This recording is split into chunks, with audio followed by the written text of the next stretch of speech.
हमारा जो भारत देश है काफी लंबे समयों तक का गुलाम रहा है।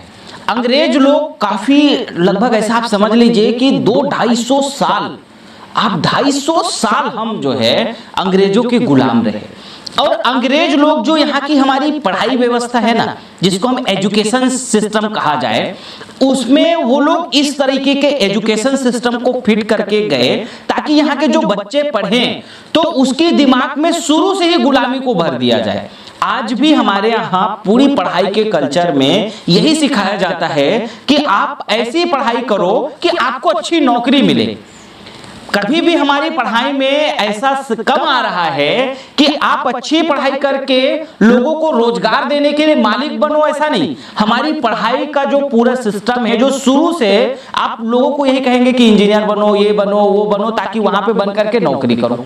मतलब अंग्रेज ये चाहते थे कि उनको ऐसा तरीके से पढ़ाया जाए, इस तरीके से इनके एजुकेशन व्यवस्था को सेट किया जाए कि ये पढ़ लिख करके आए और हमारे पास में नौकरी करें, नौकर बने। तो जो हमारे समझदार लोग थे ना, वो लोग कहते थे कि उत्तम खेती, मध्यम व्यापार, अधम चाकरी, ये हमारे समझदार लोग कहते थे। लेकिन जो नासमझ लोग थे या जो इस चीज को समझ ही नहीं पाए, तो वो लोग नौकरी के पीछे ही पड़े रहे। अंग्रेज चाहते ही ऐसे ही थे, नौकर बनाना पूरे भारत देश को। और आज की अगर मैं परिस्थितियों को देखूं तो आज नौकरी का इतना भयानक क्रेज आ गया कि आप ऐसा समझ लो कि हर एक व्यक्ति रिज्यूम लेके नौकरी ढूंढ रहा है। और एक तरफ कोरोना के बाद इतनी भयानक बेरोजगारी आ गई है, 32 करोड़ लोग नए बेरोजगार आ गए और उसके पहले से ही हमारे पास 40 करोड़ लोग बेरोजगार थे। और इन्हीं के कारण ये पूरी भारत देश में आज नौकरों की संख्या बढ़ गई। हर आदमी नौकरी मांग रहा है, हर आदमी नौकर बनना चाह रहा है। किसी ना किसी के यहाँ, किसी विदेशी कंपनी के यहाँ, कोई चाहता है मुझे गूगल में नौकरी मिल जाए, कोई मुझे चाहता है बाटा में नौकरी मिल जाए, कोई चाहता है कि जो है मुझे अमेज़न में मिल जाए, कोई बोलता है वॉलमार्ट में मिल जाए, कोई फ्लिपकार्ट में मिल जाए। हर एक व्यक्ति, और जो बड़ी बड़ी पढ़ाई करने वाले लोग हैं ना, जो आईआईटी का पढ़ाई करने वाले, वहां क्या बोलते हैं कि अरे आपको अमेरिका की उस कंपनी में नौकरी मिल जाए, वहां नौकरी मिल जाए। कुल मिलाकर के जो चाल चल रहा है ना हमारे भारत देश में, वो नौकरी के पीछे का चाल है।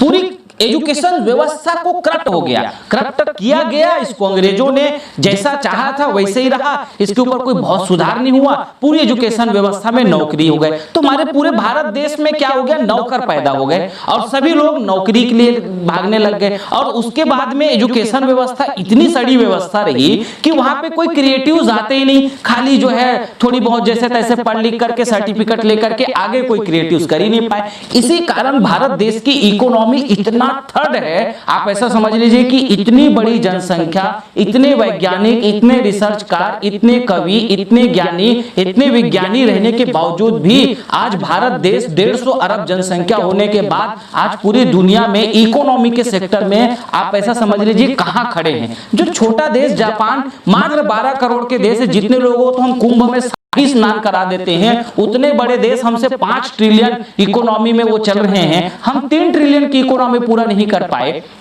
और आप समझ लीजिए कि जब सेकेंड वर्ल्ड वार हुआ था, द्वितीय विश्व युद्ध हुआ था, तो आप देखो जापान कितना पीछे चला गया था, क्योंकि वहां पे जो परमाणु बम गिराए गए थे हिरोशिमा और नागासाकी में, आप देख लो इतनी भयानक तबाही आया था। उसके बावजूद पूरे जापान ने मिलकर के, एक साथ में मिलकर के पूरे देश को उठा ले गए। हमारे देश में क्या है ना कि संगठन ही नहीं, कोई अच्छे काम करे, जैसे मैं भी स्वदेशी पे काम कर रहा हूं, तमाम अलग अलग काम कर रहा हूं, मेरी निंदा के पीछे सैकड़ों मेरे देश के लोग लग जाएंगे और ये विदेशी कंपनियों का कोई देखरेख करने वाला नहीं, उनकी कोई निंदा नहीं करेंगे, ना कोका कोला करेंगे, ना पेप्सी का करेंगे, ना अमेज़न के करेंगे, ना फ्लिपकार्ट का करेंगे।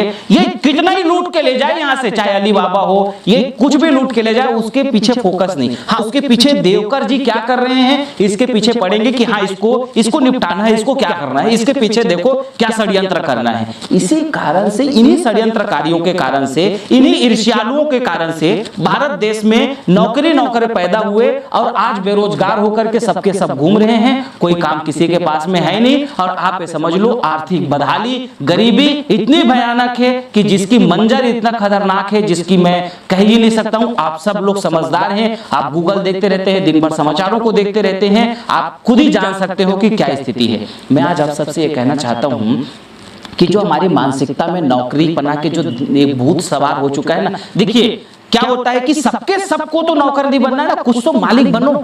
सबके सब अगर नौकरी करोगे, सबके सब अगर नौकरी मांगोगे, मैं देख रहा हूं लाखों बच्चे सरकारी नौकरी के पीछे पड़े। अरे सरकार भी लाखों नहीं करोड़ों बच्चे सरकारी नौकरी के पीछे दिन रात मेहनत कर रहे हैं कि सरकारी नौकरी मिल जाए। अरे भाई रेलवे है, सेना में है, उसके अलावा जो है हॉस्पिटल सेक्टर है, उसके अलावा कुछ और आधिकारिक पद हैं, इसके अलावा और कहां पे भर डालेंगे ये लोग, कहां पे भर डालेंगे? ज्यादा से ज्यादा नए लोगों को और रोजगार दे देंगे तो 1 करोड़ लोगों को दे देंगे सरकार में जितना है उसके अलावा। लेकिन बाकी का क्या? यहाँ तो हर साल 1.5 करोड़ 2 करोड़ नए ग्रेजुएट आ रहे हैं, मतलब नए बेरोजगार आ रहे हैं। क्या होगा इसका? आज आप सब लोग बिल्कुल कान खोल करके इस बात को समझिए, इस बात को बिल्कुल गहराई से समझिए कि अब अपनी मानसिकता को नौकरी से हटाइए और आप ये तलाश करो कि हम ऐसा क्या काम करें जिससे खुद का रोजगार जनरेट हो। देखो मैंने बहुत सारी व्यवस्था बनाने की कोशिश की है, कुछ बातें अगर आपको समझ में आए तो ज्यादा अच्छा है, समझना तो पड़ेगा।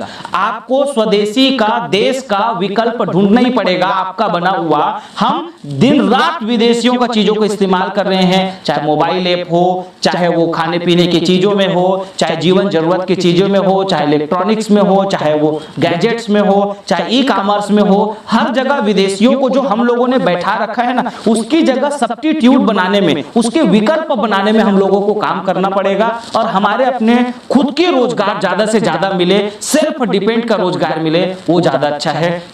देखो आपको कोई बात अगर हमारे यहाँ के समझ में आए तो आप इसको कर लो, नहीं तो आपको कुछ समझ में आ रहा हो तो वो कर लो, लेकिन बनाओ स्वदेशी का विकल्प कुछ भी, चाहे जिस तरीके से आप बनाओ, विदेशी को टक्कर मिले ऐसा आप बनाओ। अगर कुछ आपको नहीं समझ में आ रहा है तो मैं आपको बताता हूं, हम हर एक गांव पे 6 लाख गांव पे चमन स्वदेशी केंद्र खोल रहे हैं, तो आप खुद का खोल लीजिए और खुद का मालिक बन जाइए, खुद का बिजनेस आप चालू कर लीजिए, इसका फ्रेंचाइजी ले लीजिए चमन स्वदेशी केंद्र का। अगर ये समझ में नहीं आ रही है तो हम इससे और बड़ा आपको करना है, गांव से बड़ा उठ के तो तहसील स्तर का ले लो। जितने गांव में चमन स्वदेशी केंद्र खोलना है आप हमारे साथ मिल करके मेहनत कीजिए, पूरे पूरे गांव में आपके तहसील में खोलते हैं और उसको आप सप्लाई देने का काम कीजिए। और बड़ा काम करना है तो जिला स्तर का हमारा चमन स्वदेशी का केंद्र का फ्रेंचाइजी ले लो। जितनी तहसीलें हैं, जितनी गाँव है, उसका पूरा सप्लाई देने का काम चमन स्वदेशी केंद्र जिला स्तर वाले के पास रहेगा, उसको आप कर लो।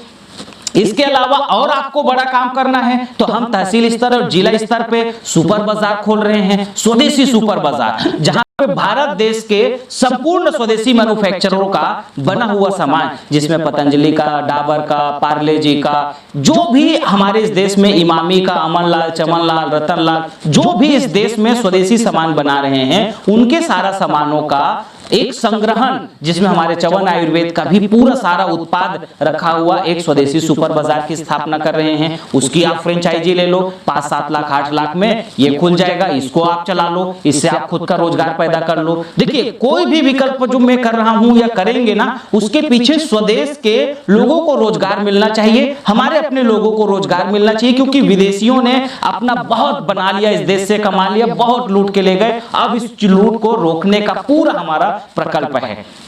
इसके अलावा मान लीजिए ये चीजें अगर नहीं कर सकते, कुछ और करना है, तो हम चाहते हैं कि आप अपने गांव में तेल की घानी लगाओ। तेल की घानी अगर आप लगाइए, गांव को शुद्ध तेल खिलाइए, उस काम को कर लो। उसमें अगर मशीन आपको मिल जाए कहीं से तो लगा लो, नहीं मिले तो हमारे नंबरों में फोन कर लो। तो चवन स्वदेशी केंद्र का भी नंबर दिखा रहा हूं, स्वदेशी सुपर बाजार का भी नंबर दिखा रहा हूं, घानी लगाने की भी व्यवस्था है, ये कर सकते हो। इसके अलावा हमारे टैलेंट क्रिएटर एकेडमी में आपको साबुन बनाना, निरमा बनाना, हैंड वॉश बनाना, फ्लोर क्लीनर बनाना, टॉयलेट क्लीनर बनाना, ये बहुत कुछ, शैम्पू सेबू निरमा जो कुछ भी है, ये सब कुछ हम बनाना सिखा रहे हैं। आप आकर के यहाँ सीख जाइए और सीख करके आप जो है खुद का मैन्युफैक्चरिंग चालू करके लोगों को रोजगार दीजिए। कुल मिलाकर के आप स्वयं का मालिक बनो।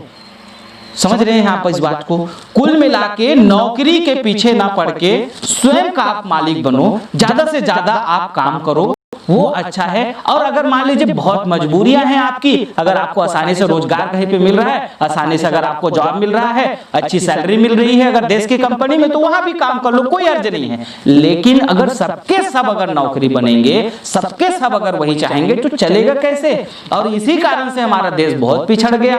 तो आज हमको पिछड़ना नहीं है, हमको आगे बढ़ना है। मैं आप सबसे इतना जरूर चाहता हूँ कि आपको यदि कुछ समझ में आ रहा हो तो आप कर लो, और नहीं तो किसी की भलाई करने में कोई बुराई नहीं है। आप हमारे इन बातों को किसी को बताइए कि किसी को अगर रोजगार मिल जाए किसी माध्यम से, हमारे प्रयासों से, आपके प्रयासों से, तो परोपकार जरूर करते रहना चाहिए। मैं आप सबसे ये कहूँगा कि अपने नज़दीक से जुड़े हुए किसी भी बेरोजगार को, जरूरतमंद को, किसी को भी हर स्थिति में अगर भेज सको तो बहुत अच्छा है, जरूर भेजनी चाहिए। आप सब हमारे इस वीडियोस को जरूर भेजें, किसी न किसी की मदद अगर हो सके तो करनी चाहिए। आप सबका बहुत बहुत धन्यवाद।